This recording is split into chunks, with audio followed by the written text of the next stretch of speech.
आप ये शरीर को समझ लीजिए, ये शरीर में जहां जहां एड्ज है, एड्ज आरंभिक स्थान, वहां से ग्रहों की ऊर्जा, पंच तत्वों की ऊर्जा घुसती है। जहां जहां ये पैर, हम बड़ों के चरणों में गिर के नमस्कार करते हैं, लोग बोलते हैं कि बड़ा विवेकी विनयवान है भाई, बड़ों को नमस्कार कर रहा है। हमारा धर्म सिर्फ विनय को, विनय और विवेक समझाने के लिए नीचे नहीं गिराता है। भू आकर्षण शक्ति शरीर की पंच तत्वों की ऊर्जा और ग्रहों की ऊर्जा को जमीन की ओर खींचता है, तो अंत में पैर तक जाके वो टिकता है। जब आप नमस्कार करने के रूप में पैर को स्पर्श करते हो, तो उन बुजुर्गों के शरीर में रहे हुए पंच तत्व और ग्रहों की ऊर्जा को अपने हाथ से अपने शरीर में डाल लेते हो। 1 मिनट में आपका शरीर ऊर्जावान बन जाता है चरण स्पर्श करने से। इतना सारा फायदा है उसमें, चरण स्पर्श करें। आजकल मॉडर्न लड़के बोलते हैं क्या ये बूढ़ों के पैरों में पड़ना, हमको तो कुछ समझ नहीं आता। मूर्ख, जब तक तू धर्म को नहीं समझेगा, धर्म के वैज्ञानिक रहस्यों को समझ नहीं पाएगा। आजकल लोग ये जो ग्रेविटी है, भू आकर्षण शक्ति, इसको तो मान लिए, और ये भी मान लिए कि भू आकर्षण शक्ति के कारण जब शरीर से ऊर्जा नीचे खींचा जाता है तो सबसे ज्यादा वो पैरों में टिक जाता है, क्योंकि ऊपर से नीचे खींचा जाता है तो अंतिम अंग में ज्यादा रहना है, यही वाजबी है, तो वहां जाके टिकता है। और ये हाथ है वो रिसिपिएंट है, खींचने वाला। इसीलिए हम लोग ऐसे करते हैं। क्या करते हैं? जब भी ऐसे करते हैं अगिनत ऊर्जा यहाँ से निकलती है, कोई हिसाब नहीं है। खाली किसी को ऐसा कर दिया तो बीमारी निकल सकती है, खाली ऐसा कर दिया निकल सकती है, इतनी ऊर्जा यहाँ से निकलती है। ये 2 ही जगह है, हाथ और पैर। कौन सी जगह? इसलिए मंदिरों में हाथ जोड़ते हैं। आपको लगे कि मंदिरों में हाथ जोड़ते हैं, ये एक प्रणाम की मुद्रा होगी, प्रणाम की मुद्रा नहीं है। ये देखो, मैंने आपको बोला उस दिन, किसका नाम लिया जल के लिए, बता? अब कहाँ याद है? हाँ, खाली सुन सुन के घर जाना है। जिनका मैंने जल के लिए नाम बताया था, वो उंगली ही हरदम आगे रहती है। कौन सी उंगली? ये जल की उंगली है। और दुनिया में पंच तत्वों में जल तत्व ही ऐसा है जो ऊर्जा को तुरंत अंदर ले सकता है। आप प्रणाम करते हो, हजारों वर्षों से करते हो, ऐसे नहीं कर सकते। मंदिर में कोई मना है, कोई ना बोले ऐसे कर लो, ऐसे कर लो, ऐसे ही क्यों कर रहे हैं? ये क्या प्रणाम है? क्योंकि ऐसे करते समय जल तत्व आगे रहता है, बाकी तत्व पीछे रहते हैं। और मंदिर में, मूर्ति में जितनी भी प्राणिक ऊर्जा है, दिव्य ऊर्जा है, शक्तियां हैं, सीधे ये जल तत्व वाली उंगली में आती है। तो जल पहले इसको ग्रहण करके पूरे शरीर में उसी क्षण अंदर डाल देती है, खाली प्रणाम करने मात्र से। ये प्रणाम करने का ताकत है, खाली ये जल तत्व की उंगली काम करती है। ये देखो, ये जल तत्व है, क्या है? ये पृथ्वी है, ये आकाश है, ये वायु है, वायु, ये अग्नि है, ये तत्वों हैं। मुद्रा को जैसे जैसे मोड़ते हो, ये 5 तत्वों में देखो, ऐसे दबाओगे ना, ऐसे, तो कम पड़ेगा। क्या होगा? कोई भी तत्व को कम करना हो तो ऐसे दबाना, इसलिए मैंने वायु मुद्रा बताया। ऐसे करोगे तो वो सही होगा। अगर कम हो तो सही हो जाएगा, ज़्यादा हो तो सही हो जाएगा।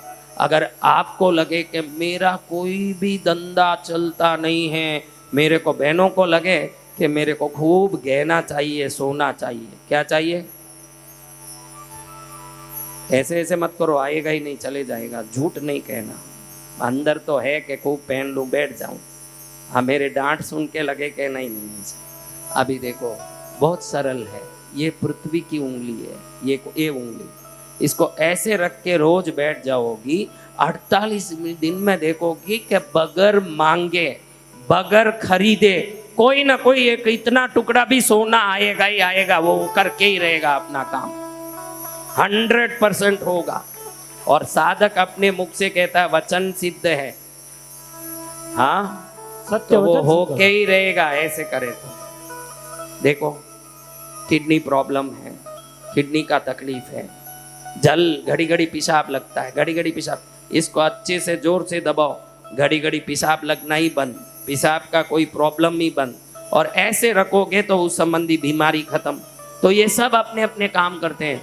जब मुद्रा करते हो तो वो अलग है। मुद्रा क्या करता है? ग्रहों को ठीक करता है, पंच तत्वों को ठीक करके आपके आभा मंडल को ठीक करता है। जो चीज के लिए आपने मुद्रा किया वो काम को पूरा कर देता है मुद्रा। इसमें अश्वरथ मुद्रा, अश्व यानी घोड़ा, क्या चीज है? और रथ, रथ यानी क्या? चलने वाला एक वाहन। अब ये वाहन खड़ा है भाई, घोड़ा नहीं है, क्या होगा? हाँ, तो आपकी जिंदगी भी तो बिना घोड़े का वाहन की तरह खड़ा हुआ है। तो ये अश्वरथ मुद्रा कहता है कि 48 दिन सुबह उठ के नहा धो के जो 20 मिनट इसको करते हैं, उनका कैसा भी रुका हुआ काम हो वो अपने आप रथ की तरह फुल फास्ट दौड़ने लगता है उस मुद्रा से, और जो चल रहा है वो और तेजी से भागने लगता है। इसमें क्या होता है? ये अग्नि मुद्रा को अग्नि की उंगली को सीधा रखते हैं तो सूर्य खड़ा हो जाता है। क्या होता है? रथ में 2 घोड़े होते हैं तो हम ये 2 उंगली सीधा रखते हैं। ये जल वाली कौन सी? ये देखो, धरती में 3 चीज है, जल, धरती खुद है पृथ्वी, अग्नि। अग्नि इधर रहती है कुंड में, हवन में, गैस में, चूल्हे में, तो ये तीनों खड़ी रहती है। और अब देखोगे तो वायु और आकाश ऊपर चले जाती है दब के, और पृथ्वी, जल और अग्नि ऊपर आ जाती है। तो पांचों तत्व अपने पोजीशन में आ जाते हैं। जब 5 तत्व अपने पोजीशन में आ जाएंगे तो आपके कैसे भी रुके हुए काम हो उसको अपने आप चलना ही पड़ता है, वो दौड़ने लगता है जोर जोर से वो काम। फिर आप बोलोगे कि वाह, दरबार में पहुंचा, मेरा कल्याण हो गया, मेरा जीवन सफल हो गया। ये उंगली सीधा होना चाहिए। कई लोग ऐसे रख लेते, कई लोग ऐसे रख लेते हैं। ये सीधा खड़ा होना, ये दोनों घोड़े की तरह। देखो ये रथ है, ये क्या है? रथ ऐसे गुड़ गया तो क्या होगा? चलेगा? घोड़े ऐसे उठ गए पैर तो क्या होगा? घोड़ा सीधा होना, रथ सीधा होना अपने आप। देखो ये रथ की तरह है कि नहीं है? 2 घोड़े आगे हैं, है ना, 2 घोड़े आगे, और रथ सीधा खड़ा है। इसको अश्वरथ मुद्रा बोलते हैं। और लाखों लोग मेरे इस मुद्रा से फायदा लिए हैं। सुबह उठे, नहाए धोए, बिना खाए करना चाहिए। भोजन करते ही कोई मुद्रा नहीं करना, शरीर में कोई ना कोई विकृति आ जाती है। या तो खाने के 1 घंटे पहले करें या खा के 2.5 घंटे बाद करें, उसके बीच में करना ही नहीं कोई मुद्रा। दोपहर में खाना खाए, कम से कम 2.5 घंटा हुआ होना चाहिए। उसके पहले करोगे तो शरीर में कुछ न कुछ बदहजमी, खराब हो जाना, पेट खराब हो जाना, ये सब होगा। इसलिए कैसे करना? सीधा रखो, ऐसे रखना, ऐसे रख के शांति से 20 मिनट बैठना। कितना? मेरे लिए बैठोगे, पड़ोसी के लिए बैठोगे, खुद के लिए बैठ रहे हो, अच्छे से बैठना कि मेरे लिए है, मेरे फायदे के लिए। अरे 20 मिनट कैसे बैठो? मत बैठना, कोई मुझे थोड़ी फायदा करता है। आराम से 20 मिनट रोज सुबह बैठ के देखो, बहुत सारे घर में सुख परिवर्तन। कल एक बहन बोल रही थी उधर करके, अब सोच विचार भी बदल गया, मेरा विचार का तरीका बदल गया। अब कुछ गुम भी हो जाता है तो चिंता नहीं आता, क्योंकि उससे ज़्यादा आ जाता है हमारे घर में। कल आप सुन रहे थे, सब बोल रही थी बहन। तो ये मुद्राएं शरीर के नसों को दबा के अंदर की प्राण शक्ति को निकाल के अलग अलग मुद्रा अलग अलग परिणाम देते हैं। तो ये मुद्रा आपके हर काम को सफल करने की शक्ति देती है। हर आदमी इसको करना चाहिए, नौकरी करता हो, व्यापार करता हो, काम करता हो। चमत्कारी परिणाम आते हैं इसके। क्या आते हैं? कौन चाहते हैं चमत्कारी परिणाम? तो वो कर लो। ये चमत्कारी परिणाम जिनको भी आना हो वो लोग ये काम कर सकते हैं बैठ करके। इस मुद्रा का नाम क्या है हमारा?